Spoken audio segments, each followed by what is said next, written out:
अर्थशास्त्र सुनने में भारी लगता है, पर यह हमारे रोज के फैसलों के बारे में ही है।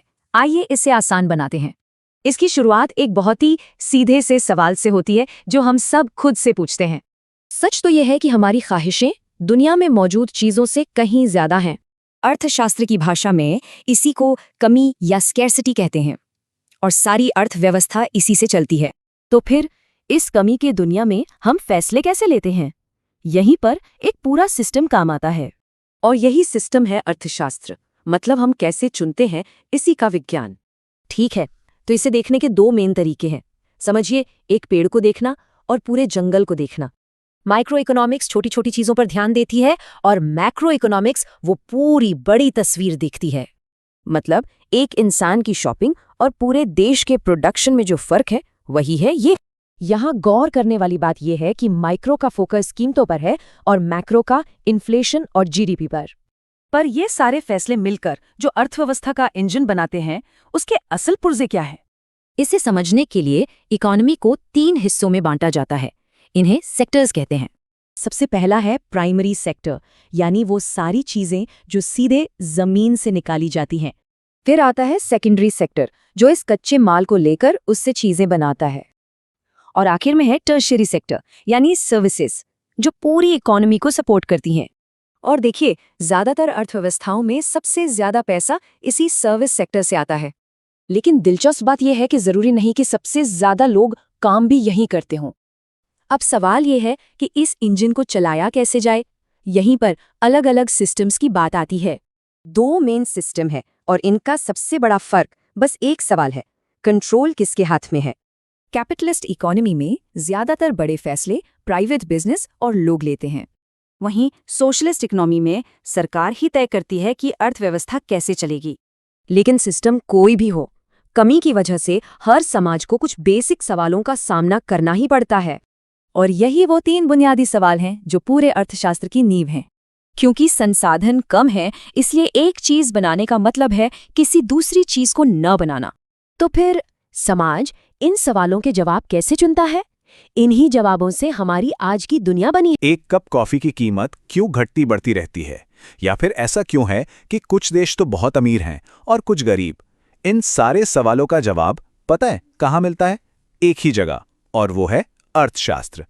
तो आज हम इसी कॉम्प्लेक्स सी दुनिया के बिल्कुल बेसिक फंडे समझने की एक कोशिश करेंगे। तो देखिए, आज हम सबसे पहले बात करेंगे कि इकोनॉमिक्स की सबसे बड़ी प्रॉब्लम क्या है। फिर देखेंगे कि अलग अलग इकोनॉमिक सिस्टम कैसे काम करते हैं, और आखिर में उस चीज पर आएंगे जो इन सब के सेंटर में है, यानी हमारे फैसले, हमारे चॉइसेस। तो चलिए बिना देर किए शुरू करते हैं उस सेंट्रल प्रॉब्लम से जहां से इकोनॉमिक्स की पूरी कहानी शुरू होती है।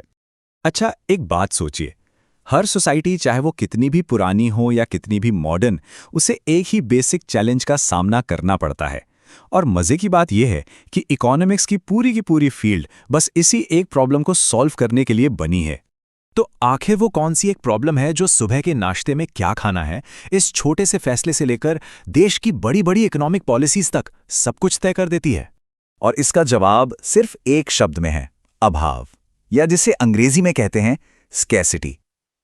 मतलब सीधा सा है, हमारी जो इच्छाएं हैं वो तो अनलिमिटेड हैं, लेकिन उन्हें पूरा करने के लिए जो रिसोर्सेज हैं वो लिमिटेड हैं। दुनिया में हर किसी के लिए हर चीज भरपूर मात्रा में है ही नहीं।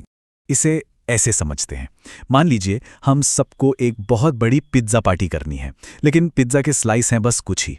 तो ये जो हमारी चाहत और जो हकीकत है, इसके बीच का जो गैप है, बस वही है अभाव। और अर्थशास्त्र हमें यही समझने में मदद करता है कि हम उन गिने चुने स्लाइस को आपस में कैसे बांटेंगे। तो अब ये तो साफ हो गया कि अभाव यानी स्कैर्सिटी ही सेंट्रल प्रॉब्लम है।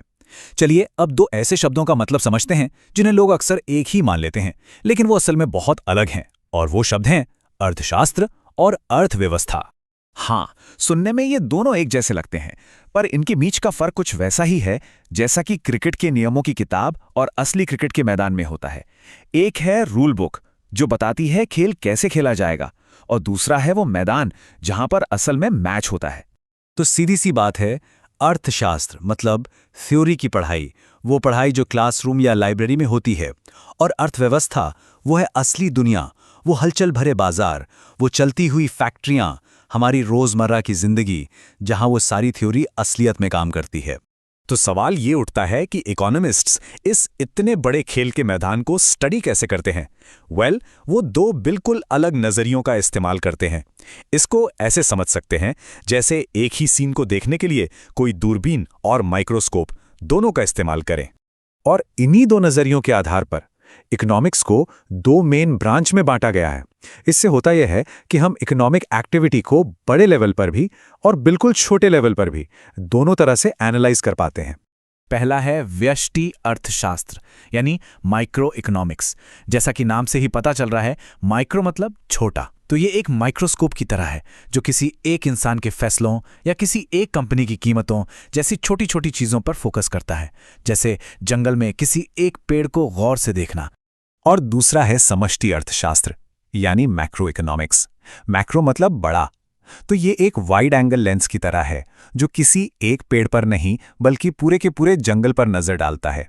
मतलब ये पूरे देश या फिर पूरी दुनिया की इकोनॉमी की सेहत और उसके बर्ताव को स्टडी करता है। तो देखिए फर्क कितना साफ है। माइक्रो इकोनॉमिक्स ये देखता है कि कोई एक इंसान कोई खास चीज क्यों खरीदता है, वहीं मैक्रो इकोनॉमिक्स देश की कुल आमदनी या फिर महंगाई जैसे बड़े बड़े मुद्दों को देखता है। और सच तो ये है कि पूरी तस्वीर समझने के लिए हमें इन दोनों ही नजरियों की जरूरत पड़ती है। अच्छा, अब हम चाहे माइक्रो लेवल पे देखें या मैक्रो लेवल पे, जितनी भी इकोनॉमिक एक्टिविटी होती है वो सब तीन मेन सेक्टर्स में होती है। हम इन्हें किसी इकोनॉमी का इंजन भी कह सकते हैं। देखिए, सबसे पहले आता है प्राइमरी सेक्टर, जहां सीधे जमीन से या कुदरत से रिसोर्सेज निकाले जाते हैं, जैसे खेती बाड़ी या माइनिंग। इसके बाद आता है सेकेंडरी सेक्टर, जो उस कच्चे माल को लेकर फैक्ट्रियों में फिनिश्ड गुड्स बनाता है, मतलब सामान तैयार करता है। और फिर आखिर में है टर्शरी सेक्टर, जिसे हम सर्विस सेक्टर भी कहते हैं।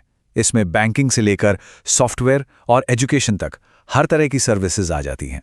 तो फिर से लौटते हैं उस पहली प्रॉब्लम पर, अभाव यानी स्कार्सिटी। अगर ये प्रॉब्लम है तो इसे मैनेज करने के लिए अलग अलग सोसाइटियों ने अलग अलग ऑपरेटिंग सिस्टम भी बनाए हैं। चलिए उन्हें देखते हैं। पहला है समाजवादी अर्थव्यवस्था, यानी सोशलिस्ट इकोनॉमी।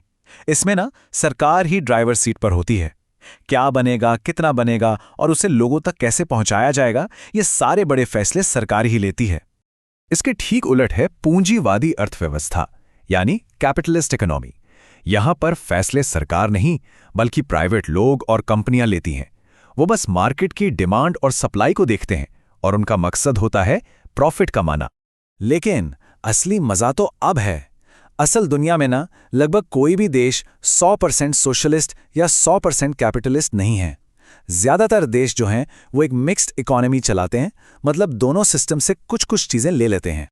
और इसका मकसद होता है दोनों सिस्टम्स की अच्छी बातें अपना लेना। मतलब एक तरफ प्राइवेट कंपनीज को आईफोन जैसी नई नई चीजें बनाने की आजादी मिलती है, तो दूसरी तरफ सरकार भी लोगों के लिए पब्लिक स्कूल और हॉस्पिटल जैसी जरूरी चीजें मुहैया कराती है। तो हमने इकोनॉमिक सिस्टम्स भी देख लिए और अलग अलग नजरिए भी समझ लिए, लेकिन ये सारी बातें हमें घुमा फिराकर वापस उसी एक बेसिक आइडिया पर ले आती हैं जहां से हमने ये पूरी बात शुरू की थी। तो फिर इन सारी बातों के बाद इकोनॉमिक्स की सबसे सही डेफिनेशन क्या हो सकती है? आखिर ये किस चीज की पढ़ाई है? क्योंकि देखिए, आखिर में इकोनॉमिक्स सिर्फ पैसों या चार्ट्स और ग्राफ्स के बारे में नहीं है।